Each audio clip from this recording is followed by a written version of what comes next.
Working with independent audio files such as music here in ProPresenter is actually quite useful and pretty straightforward.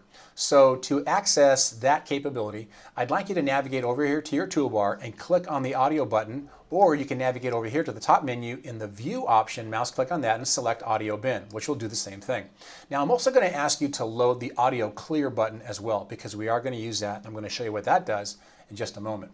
So with these two windows now open, this top window is where all of your playlists can exist.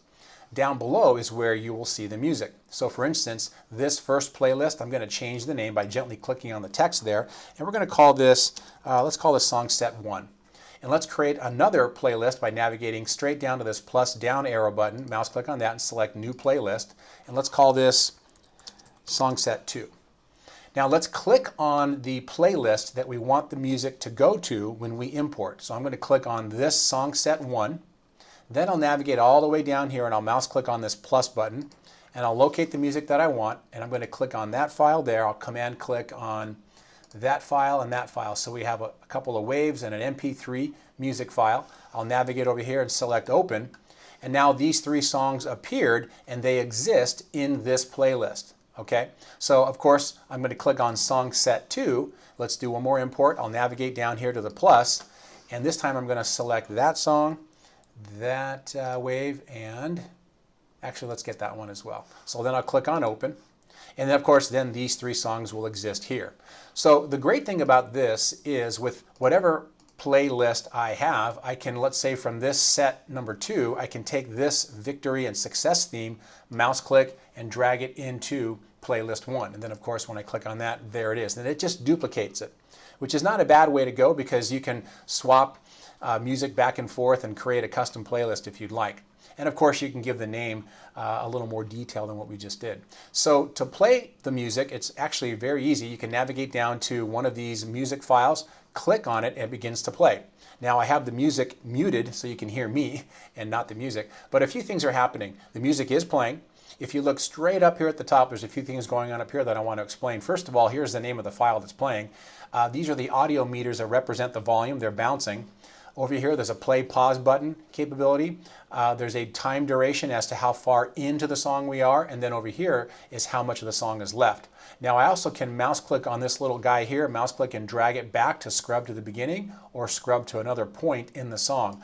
As the song is playing, you can also see if you have these audio meters activated in your preferences, which exist in the advanced tab. If you activate it, you'll see this. This is a new feature in ProPresenter 6. This is also a very good indicator, of course, of the audio levels. Now, if you want to clear the audio, you could click on pause. And it's kind of a hard stop because it's quick, of course. But if you want it to fade down, then you want to click on this guy right here. When you click on that, the audio gradually fades down, and it's just nice. So if I have a background playing, and I'm playing slides, and I'm playing some kind of music, right? Then of course, in fact here, let's play that song there. I can independently control this music as I'm going through any part of my presentations within ProPresenter, whether it's slides, photos, videos, anything like that. Independent control is a good thing. So I can then pause the music if I want, again, or I can clear the audio here and maybe load in a different song. Quite nice. So what about the music files themselves? Well, if you look at these here, there's a few. Each one of these, by default, will just stop when it gets to the end. So if I control click on this first file, I can change that playback behavior to loop or to go to next, which is convenient. As a matter of fact, if I click on the next file, I'll pause it, and then I'll shift click on, let's say, a group of songs, and I control click on that group, I can change the behavior for all of them. There you go. Now, when one gets to the end, it just goes right next to the other. So very nice.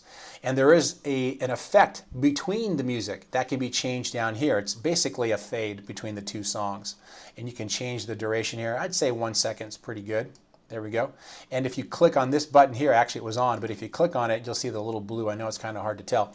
When one song gets to the end, the software, meaning ProPresenter, will just randomly pick one of the songs and go to it. So if you turn it off, it goes in order. So that's it for the music capability that I wanted to show you for this lesson. You're ready to move on to the next lesson.